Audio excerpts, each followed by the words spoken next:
Hello guys, कैसे हो आप लोग। अगर आप लोग हमारे वीडियो को लाइक नहीं किया है तो लाइक कर दे, चैनल को सब्सक्राइब कर दे और बेल आइकॉन को दबा दे।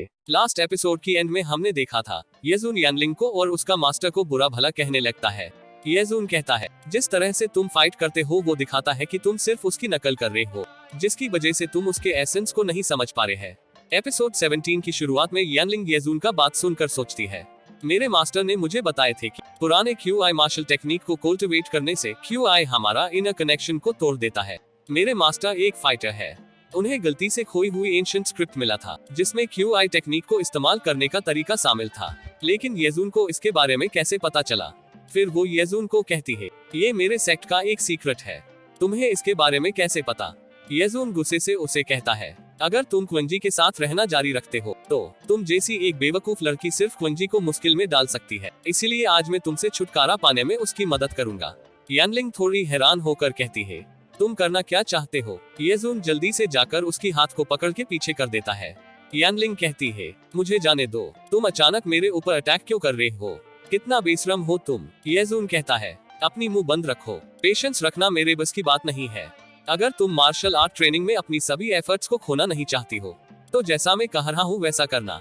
उसके बाद वो अपने हाथ में बहुत सारे एनर्जी को एक साथ करके यानलिंग की बॉडी में ट्रांसफर कर देता है। यानलिंग सोचती है इसका QI एनर्जी बहुत स्ट्रॉन्ग है, ऐसा लग रही है जैसे मेरी QI एनर्जी अचानक मेरे शरीर में फ्रीली सर्कुलेट कर रहा है। मेरी शरीर बहुत हल्का महसूस कर रहा है, मुझे ऐसा लगता है कि मेरे पास अभी भी बहुत सारे पोटेंशियल है जिन्हें अनलॉक करना अभी भी बाकी है। उसके बाद वो नीचे आकर येजुन को देखने लगती है। येजुन कहता है तुम मुझे इस तरह से क्यों देख रही हो, मैंने अपना स्पिरिचुअल फोर्स को इस्तेमाल करके तुम्हारी QI वेन्स को एक्टिवेट किया है।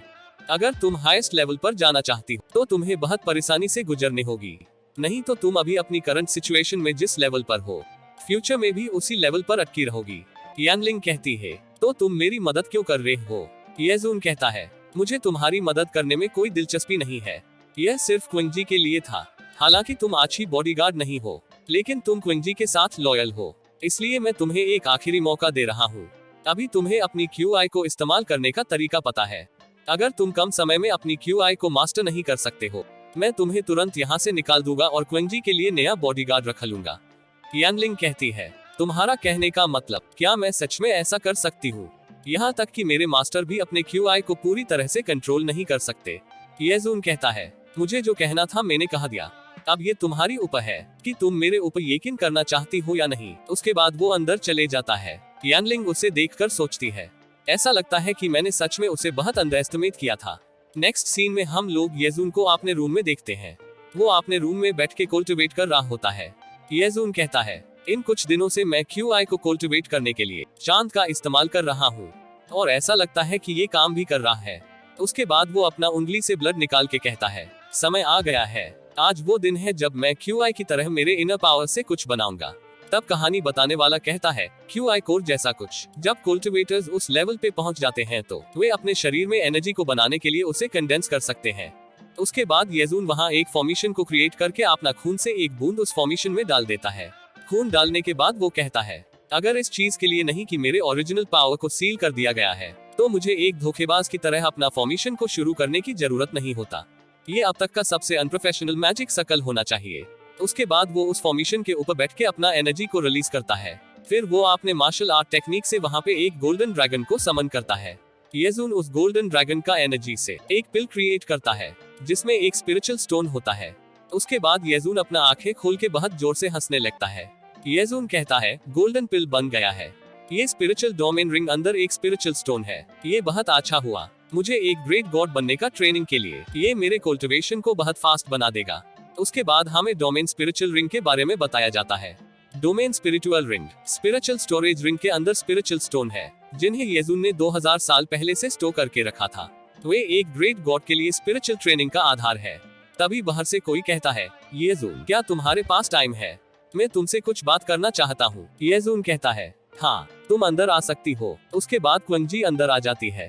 फिर येजुन उसे कहता है तुम जाकर बैठ जाओ, मैं अभी तुम्हारी पास आ रहा हूँ। उसके बाद क्वेंजी येजुन को कहती है मैं तुम्हें यहाँ थैंक यू कहने के लिए आई थी, आज क्रूज पर जो सब हुआ, अगर तुम AI फैमिली को सबक नहीं सिखाए हुए होते मुझे यकीन है कि नुवान आज जरूर मेंटली डिस्टर्ब हो जाती। येजून कहता है, मैं पहले भी तुम्हें कह चुका हूँ, मैं नुवान नुवान का फादर हूँ। मेरी बेटी को कोई भी बुली नहीं कर सकता। ये भी वही है, अगर वे मेरी वुमन को भी धमकाना चाहते हैं तो मैं उन्हें 100 गुना में वापस कर दूंगा। क्वांगजी कहती है, एक और बात है, क्या वैंग मुडून की मौत का तुमसे कोई लेना देना है? येजून कहता है, हाँ, मैंने ही उस वैंग मुडून को मारा था। क्वांगजी शॉक्ड होकर उसे कहती है, क्या सच में तुमने उसे मारा है? येजून कहता है, क्या तुम्हें अब मुझे देखकर डर लग रहा है?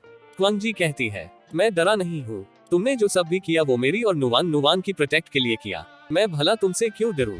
वैसे भी वैंग मुडूंग एक बुरा आदमी था, वो मरने के लायक है, लेकिन मुझे ये बात समझ में नहीं आ रही कि एआई शाओजून को तुम सिर्फ एक सबक सिखाए थे, पर वो तुम्हारा बात मान के वैंग मुडूंग को क्यों मारेगा? येजून कहता है, तो तुम बहुत चालाक हो, मुझे यकीन है कि तुम पहले से ही कुछ अनुमान लगा चुकी होगी। क्वांगजी थोड़ा हैरान होकर कहती है, क्या ये ग्रेट गॉड बनने की ट्रेनिंग के लिए है जिसके बारे में तुम बात कर रहे थे? और इसी के साथ एपिसोड 17 एंड होता है।